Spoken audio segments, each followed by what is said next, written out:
Zabbuli essula 51. Ekibi n'okusonyiyibwa. Onsaasire, Ayi Katonda, mu kisa kyo. Olw'okusaasira kwo okungi, sangula ebyonoono byange byonna. Onnaalize ddala mu bubi bwange, onnongoose mu kwonoona kwange.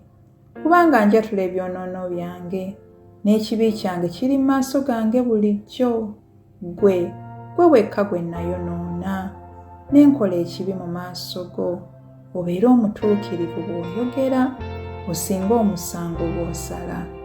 Laba, nze natondebwa mu bubi, ne mu kwonoona mange mwe yanzaalira. Laba, ggwe oyagala eby'omunda eby'amazima, era mu mwoyo ogutalabika onommanyisa amagezi. Ontukuze ne zoobu, nange nnaaba mulongoofu. Onnaaze, nange nnaaba mutukuvu okusinga omuzira. Ompulize essanyu n'okwesiima, amagumba ge wamenya gasanyuke. Okise amaaso go mu bibi byange, onsangule ebyonoono byange byonna. Ontondemu omutima omulongoofu, Ayi Katonda. Onzizeemu omwoyo omulungi mu nda yange. Tongoba w'oli, so tonzigyako omwoyo gwo omutukuvu. Onkomezeewo essanyu ery'obulokozi bwo. Onyweze n'omwoyo ogw'eddembe. Ne ndyoka njigiriza amakubo go aboonoonyi. N'abalina ebibi balikyukira gy'oli. Omponye mu musango gw'omusaayi, Ayi Katonda. Ggwe Katonda ow'obulokozi bwange.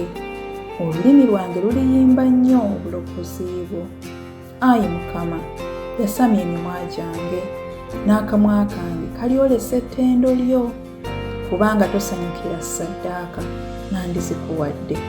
Ebiweebwayo ebyokebwa tebikusanyusa. Ssaddaaka za Katonda, emmeeme emenyese, omutima ogumenyese era oguboneredde. Ayi Katonda, togugayenga. Okole bulungi Sayuuni nga bw'oyagala.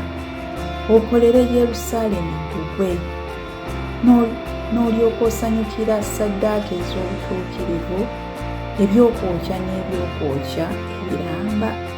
Ne balyoka bawaayo ente ku kyoto kyo